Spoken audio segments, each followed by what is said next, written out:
Latest updates ఎప్పటికప్పుడు పొందడానికి big TV WhatsApp channel follow అవ్వండి. లింక్ డిస్క్రిప్షన్ లో ఉంది. అంటే మీరు బీసీల ఆత్మగౌరవానికి సంబంధించి అంటే బీసీలు బాడుగు నేతలు అంటే ఎక్కడ సహించలేదు. మీరు ఒక ఉద్యమం చేశారు, అలా అన్న ఒక మీడియా ప్రస్తావన అవసరం లేదు కానీ ఆ పేరు జైల్లో కూడా తీసుకెళ్లే పరిస్థితి మీరు తీసుకొచ్చారు. ఎట్ ది సేమ్ టైం బీసీల ఆత్మగౌరవం తాకట్టు పెట్టేలాగా లేకపోతే బీసీ ఉద్యమాన్ని క్యాష్ చేసుకునే వారికి ఏం చేయాల్సిన అవసరం ఉంది? అంటే బీసీలలో ఎవరన్నా ఆత్మగౌరవాన్ని దెబ్బతీస్తే వాళ్ళని తప్పనిసరి పబ్లికే వెలివేస్తారు, వేరే సొసైటీ వెలివేయవలసిన అవసరం లేదు. ఎందుకంటే ఇవి వాలంటరీ ఆర్గనైజేషన్. ఒక వ్యక్తి నీతి నిజాయితీ అనేది ఆ వ్యక్తి యొక్క ఆ సంస్థ యొక్క నాయకుని యొక్క నైతిక విలువలను బట్టి ఉంటుంది. ఇప్పుడు నేనైనా నా బాండరీస్ నేనే గీసుకోవాలి, దాన్ని ప్రజలు గుర్తిస్తారు లేదా పార్టీలు గుర్తిస్తాయి. నన్ను గుర్తించే కదా ఈరోజు అందరు గౌరవించేది. నాలోని చిత్తశుద్ధిని, అంకిత భావాన్ని, నిజాయితీని గుర్తించి చేస్తున్నారు. కృష్ణయ్య గారు, మీ రాజ్యసభకి వెళ్ళేటప్పుడు మీ అఫిడవిట్ చూస్తే ఒక్క నయా పైసా కూడా అప్పు లేదు. ఉన్నది లేదని అందులో పెట్టినట్టున్నారు మీ అఫిడవిట్లో. 2 కోట్ల మీద అప్పు ఉంది. ఓకే, అంటే ఫస్ట్ ఒకసారి పోయినప్పుడు అప్పు లేదు, ఇప్పుడు ఉండదు. ఈ మధ్య అంటే అప్పు కావచ్చు, ఆదాయం కావచ్చు. ఇప్పుడు ఇలా వచ్చిన తర్వాత ఆర్ కృష్ణయ్య ఆదాయం ఎక్కడి నుంచి వస్తుందనే ఒక ప్రశ్న సహజంగానే వస్తుంది. పెద్ద రోజు ఉద్యమాలు చేస్తాడు, రోజు దన్నాలు మీటింగ్లు పెడతాడు, పైసలు ఎక్కడ. నాకు వారసత్వంగా మా నాయన నుంచి మా అమ్మమ్మ నుంచి వచ్చినటువంటి భూమి 60-70 ఎకరాలు ఉంటుంది. నేను 20 ఎకరాలు సంపాదించాను పంటల మీద. మీరు భూస్వామి నేను. మా నాయన 300 ఎకరాల భూస్వామి. పటేల్ మా నాయన పెద్ద భూస్వామి. ఆ కాలంలో జమీందార్ ఆయన. పోలీస్ పటేల్, మాలీ పటేల్ అన్నీ ఆయననే. ఆ ఏరియా కింగు నిజాం సర్కార్. అంత దార్కారి భూస్వామి అన్నీ ఉన్నాయి. కాకపోతే కాలక్రమం లోపల ఆయన చనిపోయిన తర్వాత డిఫరెన్స్ వచ్చి దెబ్బతిన్నది. కానీ నేను భూమి నేను పెద్దగా అయినాకనే నా వాటా మా అమ్మమ్మది నాకు ఆటోమేటిక్గా 30 ఎకరాలు వచ్చింది. మా నాయన దగ్గరికి వెళ్ళి 20 ఎకరాలు నేను కొట్లాడి తీసుకున్నా మా అన్నల దగ్గర. మా నాయన పేరు మీద లేకుండేది కొన్ని వేరే ఇష్యూల. ఆ తర్వాత తీసుకున్నా, సాగు చేసిన. మళ్ళీ నేను కొంత భూమి కొన్నా. చెరుకు పంట ఎవ్రీ ఇయర్.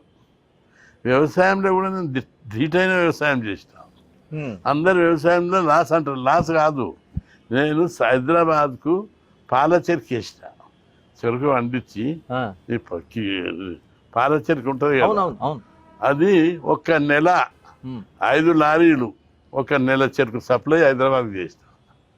ఎంత చెరుకు పండించినా చూడు, అది లక్షల రూపాయలు. 70-80 లక్షల చెరుకు. చాలా క్వాలిటీ చెరుకు. చాలా క్వాలిటీ చెరుకు, ఎక్కువ రేటు. ఫ్యాక్టరీకి వేస్తే ఎంత వస్తుంది? 3000 టన్ను తీసుకుంటాడు. కొట్టడానికి 500 అవుతుంది, లారీకి 500 అవుతుంది. మిగిలేదు 2000, 1800. కానీ పాల చెరుకు వేస్తే పొలం కాడికి వచ్చి 4500 టన్ను వాళ్ళే తీసుకొని పోతారు. అంటే 3 రెట్ల లాభం వస్తుంది మనకు. అట్లా నేను కొన్ని దశాబ్దాలు పండించిన. 90 నుంచి మొన్న కరోనా వచ్చిందాకా. కరోనా వచ్చినప్పుడు చెరుకు దెబ్బతినిపోయింది, తీసుకోలేదు ఎవరు, కాలబెట్టింది ఆఖరు. అంటే 100 ఎకరాల భూస్వామి నాన్న దగ్గర నుంచి మీ దగ్గరికి వచ్చినప్పటికీ ఒక 60 ఎకరాలు, మీరు 20 ఎకరాలు కొన్నారు. ఇంత భూస్వామిగా ఉన్నప్పుడు ఆర్ కృష్ణయ్య లేకపోతే ఆయన తమ్ముడు ఇలా ల్యాండ్ సెటిల్మెంట్లు చేస్తారనే విమర్శలు ఎందుకు వచ్చినాయి అంటారు? ఎక్కడ రాలేదు. ల్యాండ్ సెటిల్మెంట్ చేస్తే నేను అప్పులు ఎందుకుంటా? ల్యాండ్ సెటిల్మెంట్ ఎక్కడ? నాకు ఆ కమిట్మెంట్ పోతుందని నేను అన్ని ఫీల్డ్లు ఎంచుకోలే.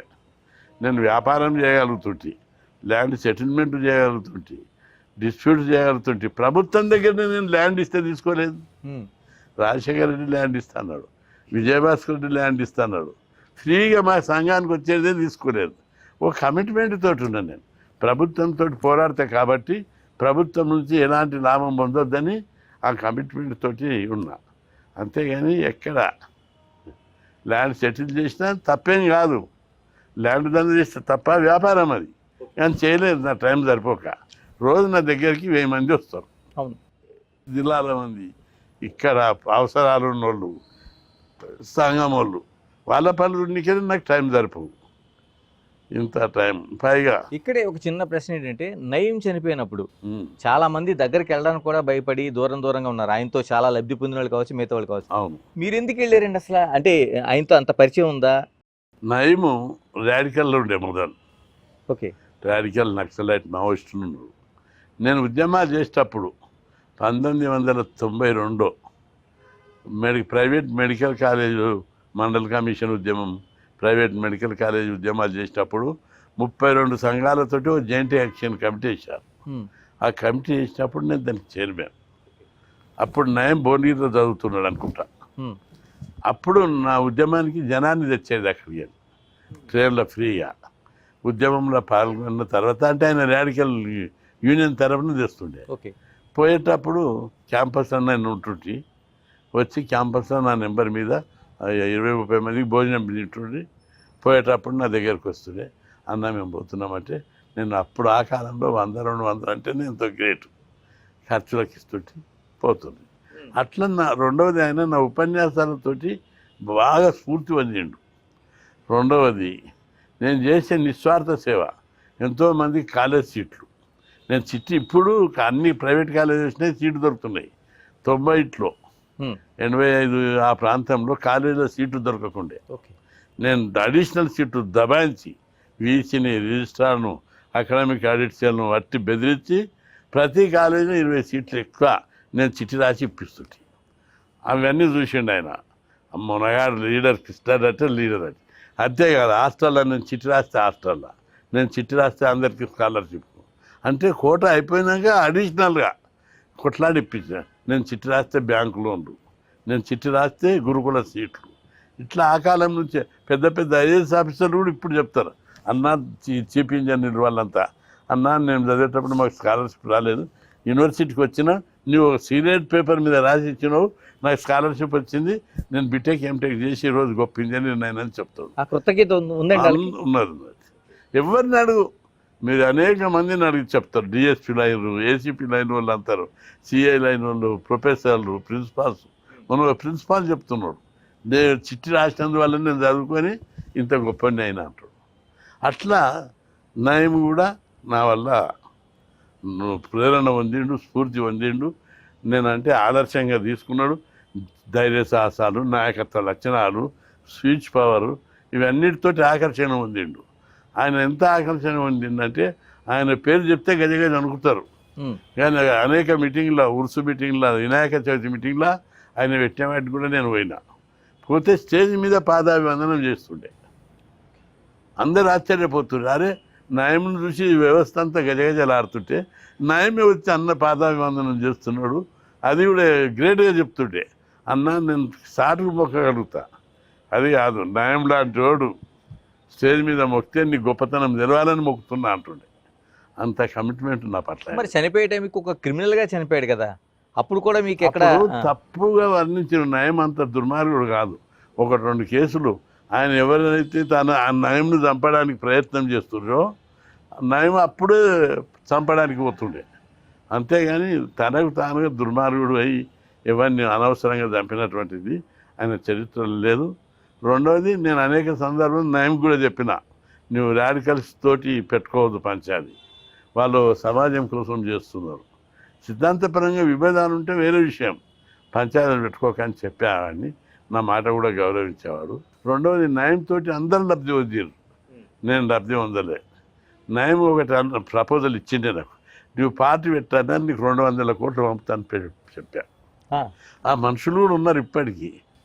ఓకే. ఆ మనిషి ఇప్పటికి చెప్తాడు, డీసీఎంలో పెట్టినాక వాపసు తీసుకుపోయినామని. నేను వాళ్ళకి అవైలబుల్ కాలేదు, నేను తప్పించుకోవడానికి చూసా.